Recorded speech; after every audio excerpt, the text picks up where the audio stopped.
এই হামলা বাংলাদেশের উপর হামলা, এই হামলা জুলাইয়ের লক্ষ্যের বিরুদ্ধে হামলা।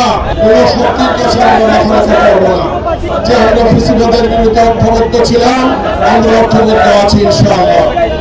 সময় খুব কমে গেছে, নেতৃবৃন্দ কথা বলেছেন, আমরা খুব স্পষ্ট ভাষায় বলতে চাই, এই হামলা ছিল কোন একটি দলের উপর হামলা ছিল না, শুধু এটি। এই হামলা বাংলাদেশের উপর হামলা, এই হামলা বাংলাদেশের গণতন্ত্রের উপর হামলা, এই হামলা জুলাইয়ের লক্ষ্যের বিরুদ্ধে হামলা। এই হামলা ছিল বাংলাদেশ থেকে যে ফ্যাসিবাদকে আমরা 5 আগস্ট বিদায় করেছিলাম, সেই ফ্যাসিবাদ আর তার দূষরদের ফিরে আসার আরেকটি অপচেষ্টার নাম। আমাদের দুর্ভাগ্য যে এই হামলার সাথে প্রশাসনের ব্যক্তিরা জড়িত, আইন শৃঙ্খলা বাহিনীর সদস্যরা জড়িত, আর্মির সদস্যরা জড়িত। সেটি দেখার জন্য আর কোনো প্রয়োজন নেই, খুব স্পষ্ট ভাষায় দেখা গিয়েছে পুলিশ এবং আর্মির কিছু সদস্য এই হামলাটি করেছে।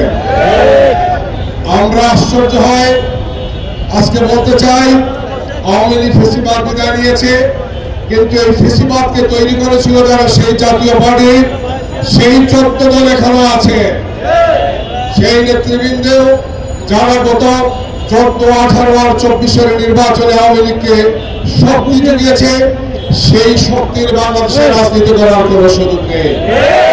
বাংলাদেশের মানুষ আওয়ামী ফ্যাসিবাদ মুক্ত, জাতীয় পার্টি মুক্ত, 14 দল মুক্ত বাংলাদেশ দেখতে চায়। আজকের সমাবেশ থেকে আমরা সেই মেসেজ দিতে চাই।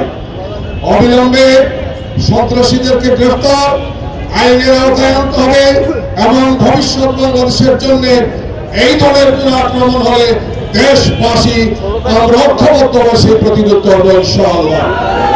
আসুন আগামী বাংলাদেশ গড়ার জন্য আমাদের সংস্কারের কার্যক্রম, বিচারের কার্যক্রম, যে 1,500 শহীদ হয়েছে, 30,000 আহত হয়েছে, আমরা তাদেরকে কথা দিতে চাই যে আমরা ফ্যাসিবাদের বিরুদ্ধে ঐক্যবদ্ধ ছিলাম, আমরা ঐক্যবদ্ধ আছি ইনশাআল্লাহ। কোন শক্তির কাছে আমরা মাথা রাখতে পারবো না।